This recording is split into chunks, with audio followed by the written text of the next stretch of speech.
Hi, everyone. I have to admit that I am very confused at this point because, first of all, have you noticed how many people on the dais have referenced me? Meredith, thank you for this. Meredith, thank you for that. And I honestly haven't done anything, and I feel ridiculous. Secondly, I'm totally confused because after Maria referred to this as the Dominatrix Awards, I just assumed whatever was in this box came with batteries. And you can't have it all, honey. I'm sorry. Ann Curry. I first met Ann 16 years ago, not in the studio or in the field covering a news story. I was at Radio City's Christmas Spectacular with my preschooler, Gabe, and he was having an even more spectacular meltdown.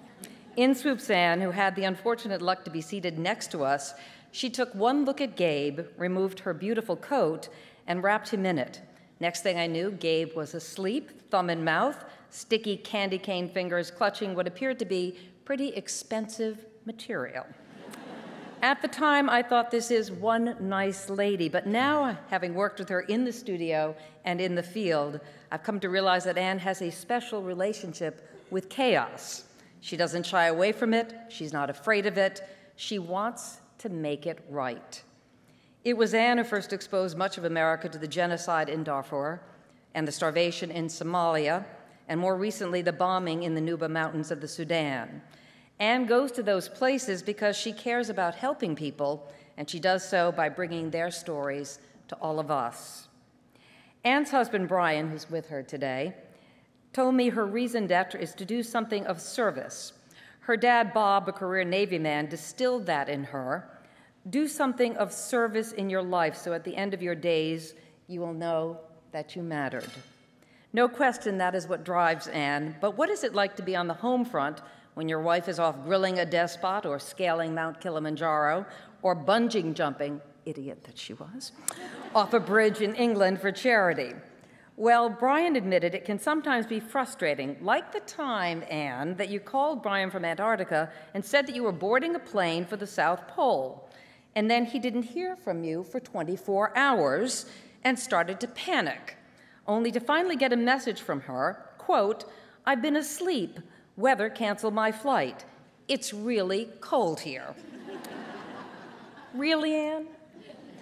As Brian put it, you try to stay calm and carry on, but on the inside, you hold your breath and tell your kids, Mom is living her dream, and that's what life is all about. Annie Benani, I am sure that your parents would be very proud of you today, as are Brian and your kids, Mackenzie and Walker. But before I get too sappy, I have it on good authority that you are not Miss Perfect. For one, you cannot hold your limoncello. I know for a fact, I don't believe this, I know that you butt-phoned my husband while under the influence. Yes, she did. And he still talks about it with a smile. You've owned a home in Connecticut for 3 years. It's still half empty because interior decorating is not your thing. And you never open your mail. Actually, I'm kind of glad about that because I never sent you a check to cover the dry cleaning bill for your coat, and Gabe is now 20 years old. I am proud and honored to present my friend Ann Curry with the Matrix Award for Broadcasting.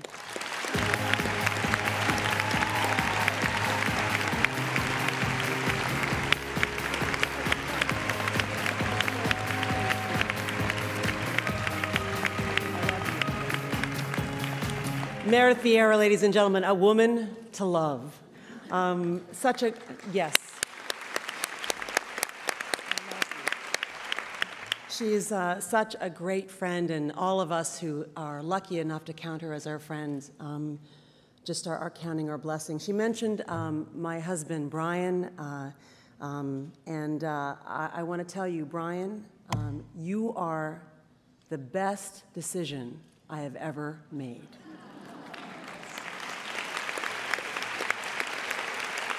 She also called me an idiot, and I can attest to the fact that I really am an idiot because when I saw this Tiffany box sitting next to her, I thought, and I said out loud, hey, isn't that nice? They gave you a gift from Tiffany's for making the presentation. I actually said that. So, yes, I'm a dope.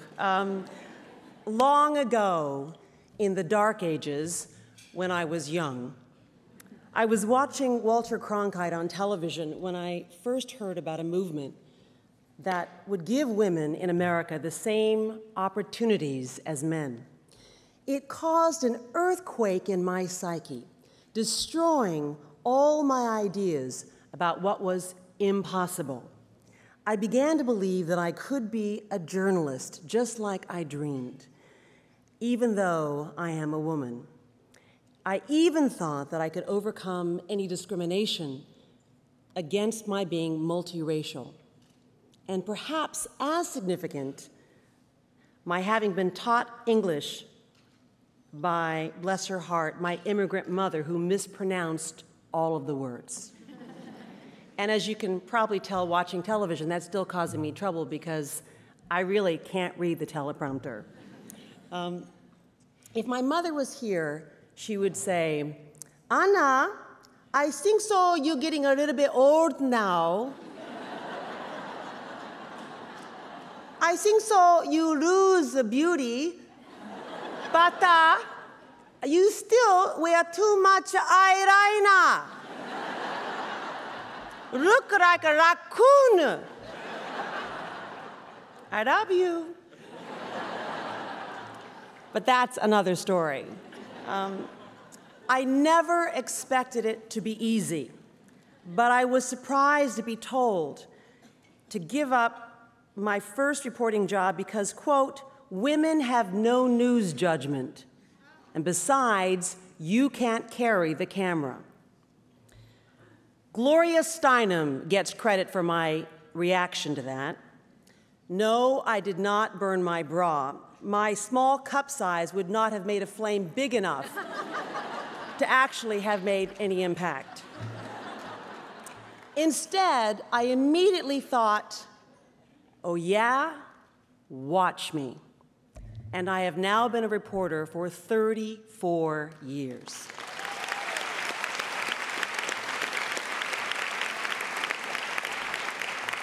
I am deeply grateful to all the women who've come before, including Barbara and Jane and Connie and Leslie and Diane. I won't mention you, Meredith, because we're in the same age group, so don't be offended.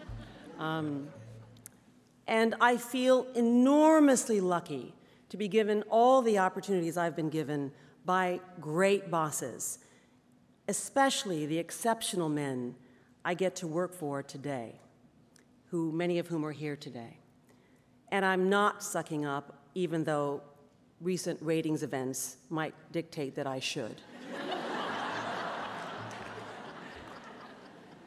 Nevertheless, considering that all my bosses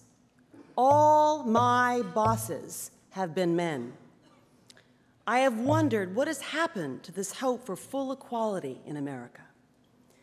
And I confess, I am weary of still living in a man's world, and I know I am not alone.